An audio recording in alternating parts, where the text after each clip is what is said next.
going through. Thomas Cameron Swayze. Fred Huntley, David Brinkman, John Chen, Tom Brokaw.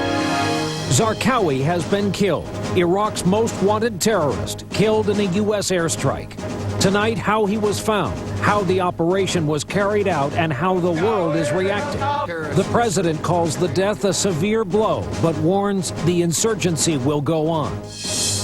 The Al-Qaeda connection, Zarqawi's complicated, sometimes competitive relationship with Osama bin Laden. Homefront High, an American high school where the war in Iraq is more than just stories on television. And cancer vaccine, a big breakthrough in women's health. The FDA gives final approval to a vaccine that prevents cervical cancer. From NBC News World Headquarters in New York, this is NBC Nightly News with Brian Williams. Good evening. It was dinner time in Iraq. 2 American F-16 pilots were given a very specific target, a house in the middle of a grove of orange and date trees. Minutes later, 2 500-pound bombs were dropped on the target. Inside that house, about an hour outside of Baghdad, the leader of Al-Qaeda in Iraq, Abu Musab al-Zarqawi, could not have known that he had just drawn his last breath. The first word to the White House yesterday afternoon was they thought they got him. Then it was confirmed. Today, the U.S. allowed the Iraqi prime minister to break this news to the world. A giant framed picture of the dead terrorist was shown, and tonight a huge question remains. Does this amount to the death of one man, a sworn enemy of the United States, or is it a game changer for the United States effort in Iraq? Tonight, NBC News has correspondents from Jordan to Washington, including 3 veteran war correspondents in Baghdad on this story, on this violent death of a violent man. And now, what comes next? We begin our reporting tonight with NBC's Richard Engel in Baghdad. Richard, good evening. Good evening, Brian. It all began for us this morning with a rare early morning phone call. We were told we had to immediately, urgently go to a press conference at the Iraqi Prime Minister's residence. When we got there, we saw the Prime Minister flanked by the U.S. ambassador and the top American general here, and we knew something big had happened. 2 U.S. F-16 jets on patrol over Iraq like these were scrambled last evening as part of an intense 6-week manhunt for Iraq's most wanted terrorist. U.S. military officials tell NBC News the jets were tracking Zarqawi's top deputy, Abu Abdelrahman, as he headed to a meeting with Zarqawi in this isolated 2-story farmhouse 40 miles north of Baghdad. When U.S. Special Forces confirmed Zarqawi was inside, they fired 2 500-pound bombs. U.S. military officials who swept the area after the attack say Zarqawi, Rahman, and 4 others were killed instantly. We have been able to identify al-Zarqawi through fingerprint verification, facial recognition, and known scars. Today, in a carefully choreographed presentation, the new Iraqi prime minister made the announcement of Zarqawi's death. It's a picture of Zarqawi.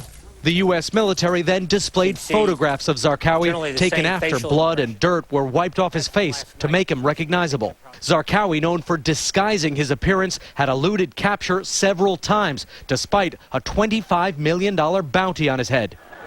U.S. officials accused the Jordanian-born militant of carrying out a 3-year jihad of car bombings, kidnappings, and executions that left thousands here dead. Over the last several years, no single person on this planet has had the blood of more innocent men, women, and children on his hands. Zarqawi was savagely brutal. He personally beheaded American hostage Nick Berg. At the time, he taunted President Bush. "You love life as much as my fighters love death," he said. So how did the U.S. pick up Zarqawi's trail? U.S. military officials say an informant within Al-Qaeda in Iraq, his own organization, turned on him and told U.S. Special Forces how to track his deputy, Rahman. the two men met frequently, a pattern U.S. forces were able to exploit.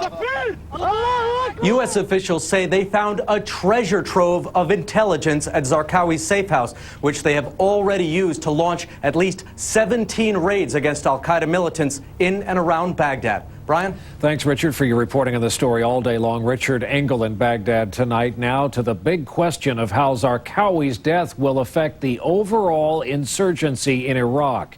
NBC's Jim Masada has more on that tonight from Baghdad. This was the reality of Iraq after Abu Musab al-Zarqawi. Another wave of roadside and car bombs struck across Baghdad, killing at least 31 today. And while U.S. officials and Iraqi analysts tell NBC News that Zarqawi's death is a blow to Al-Qaeda in Iraq, the organization, with hundreds of loyal fighters, is capable of coming back. This incident might set them back a week or so, but they will regroup and reorganize soon. Zarqawi was brilliant at spectacular attacks. When he targeted one of the holiest Shiite shrines in Samarra, or turned downtown Karbala, a holy city, into a firestorm, killing dozens, he inspired foreign fighters to join his holy war. But in the end, analysts say, his indiscriminate brutality alienated fellow Sunnis and other insurgent groups not interested in jihad, but in resisting U.S. military presence here. It's those fighters, homegrown, perhaps 15,000 strong, who are the face of today's insurgency. The majority of them now are Iraqi Sunni Arabs. They're not foreigners. What we're still dealing with is a low-grade civil war with sectarian violence. Some 6,000 Iraqi bodies have ended up in Baghdad's morgue in the past 5 months alone, victims of armed Sunni gangs and Shiite militias. Critics say it's now up to Iraq's Prime Minister, Nouri al-Maliki, to end the violence. And he took a step forward today by filling the top security posts in his cabinet. Jim Masada, NBC News, Baghdad. This death leaves a power vacuum in Al-Qaeda's Iraq operation. As we mentioned, for more on that, we go to the third of our Baghdad-based correspondents tonight, NBC's Mike Betcher. And Mike, what might the future hold here, and what was the reaction on the street there today? Well, on the streets, Brian, it was pretty muted. People did not believe that the death of one man would make a difference, although there were celebrations by police, most of them Shiite, but they want to see the proof that something is going to happen here to secure the situation. Things have been bad, they've gotten worse over the past few months, and they don't believe that the death of one man, Abu Musab al-Zarqawi, is going to change that. And Mike, what about the next generation? Well, there's going to be a competition. I've been talking to Arab intelligence sources, and they tell me that they believe that the next leader will be from Iraq, although U.S. officials are talking about a man from Egypt, but we'll have to see. But Osama bin Laden himself had said 2 years ago, according to my sources, that he wanted to see an Iraqi take charge of this. Thanks, Mike. After a long day there in Iraq, NBC's Mike Betcher rounding out our correspondents tonight in Baghdad. Now to the Pentagon and more detail on this special forces team that's been tracking Zarqawi for well over a year. NBC's Jim Miklaszewski on duty there with that. Jim, good evening. Good evening, Brian. It's Task Force 145, an elite group of Special Forces commandos whose primary mission has been to get Zarqawi. In the past year, they've killed or captured more than 220 Al-Qaeda operatives, doggedly collected intelligence, and came close to Zarqawi at least 3 times. U.S. officials tell NBC News they caught a break this week when intelligence intercepted critical Al-Qaeda phone calls, and Zarqawi's spiritual leader led U.S. forces directly to Zarqawi. The mission now for Task Force 145, destroy Al-Qaeda in Iraq. Brian? Jim Miklaszewski at the Pentagon tonight. And while the death of Zarqawi was the best news out of Iraq for this White House in months, the reaction from the president on down seemed today designed not to raise public expectations about the future of this war in Iraq. Our chief White House correspondent, David Gregory, is with us from there tonight. David. And Brian, 10 hours after the president got final word of Zarqawi's death, he once again talked to the American people about a turning point, but as you mentioned, not the end of violence in Iraq. In the Rose Garden, the president appeared subdued, even as he described the killing of Zarqawi as a major blow against terrorists in Iraq. Now Zarqawi has met his end. And this violent man will never murder again. First reports of Zarqawi's death reached the White House yesterday afternoon about 3:45, when the president was meeting with members of Congress just back from Iraq. Press Secretary Tony Snow recalled the suggestion from one. That things would be better if somebody would get Zarqawi. There was a little snickering in the room at the time. Little did we know. An hour later, the news reached the president. Not since the capture of Saddam Hussein in December 2003 has the White House achieved such a victory in Iraq. It is an opportunity for Iraq's new government to turn the tide of this struggle. But the president was careful not to overreact. We can expect the terrorists and insurgents to carry on without him. We can expect the sectarian violence to continue.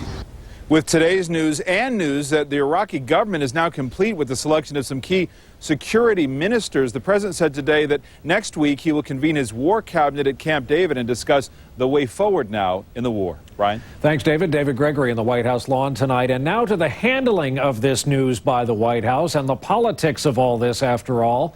From Seattle tonight, our Washington bureau chief, moderator of Meet the Press, Tim Russert. Tim, you and others noticed today the expectations management by the president, by the White House. Brian, remember when Saddam Hussein was captured, as David referred to, there was a slight bump up for the president in the polls. The thought that was that Iraqis would now step forward, embrace democracy, because they no longer feared retribution by Saddam Hussein. That did not happen. And so the White House realizes that there may be a point or two up in the public opinion polls, but they fully expect more violence to continue and this monster named Al-Qaeda to find a new head.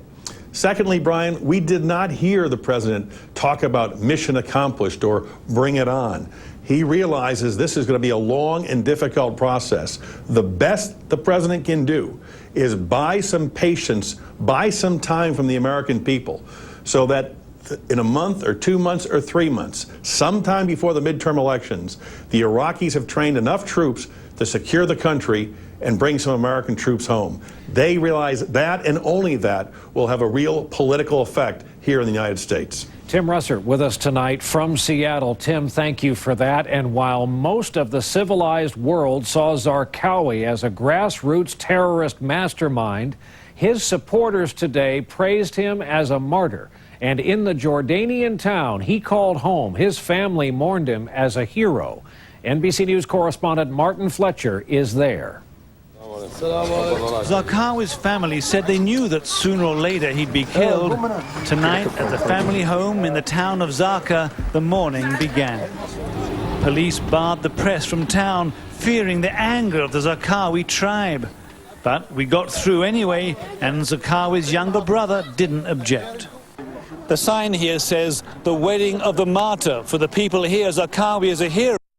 Nightly News continues this Thursday night. NBC News in depth. More on today's military attack and the question, will there be a backlash in another part of the world? And later, an American high school that has seen more than its share of suffering as the war in Iraq goes on.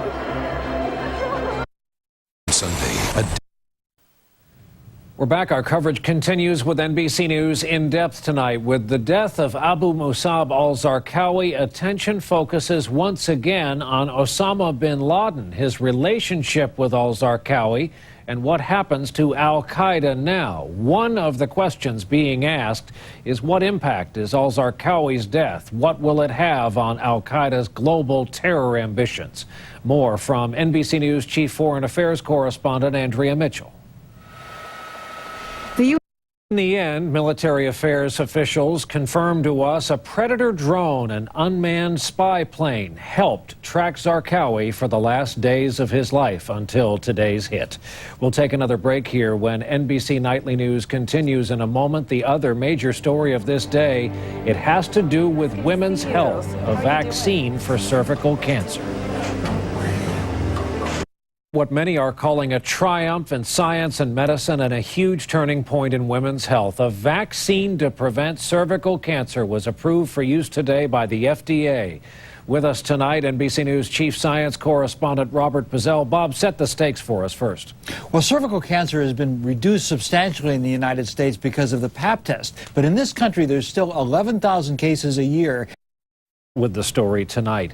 The Senate today voted down an effort to abolish the estate tax, sometimes called the death tax, on inherited wealth. President Bush has already cut it, but those cuts are due to expire in 5 years. The vote today fell 3 senators short.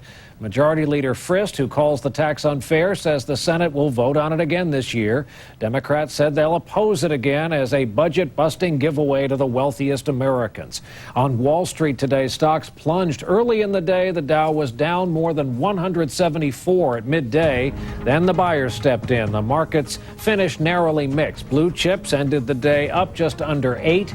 NASDAQ was down 6.5 on the day. We'll take a break. When we come back, when the local employer is the military, what life is like in high school with so many parents serving so far away. In many ways, Killeen, Texas is the ultimate company town. The company happens to be the U.S. Army. Fort Hood, Texas, home of 3 Corps, the 4th Infantry, and the 1st Cav. The military is part of the fabric of so many lives there. It's very visible at the local high school, where the students study away for finals while so many parents are away in the fight. On this day when the military is so much a part of our thoughts, the story tonight from NBC's Don Teague. NBC News, Killeen, Texas. That's our broadcast for this busy Thursday. Thank you for being with us. I'm Brian Williams. We hope you'll join us again tomorrow night. Good night.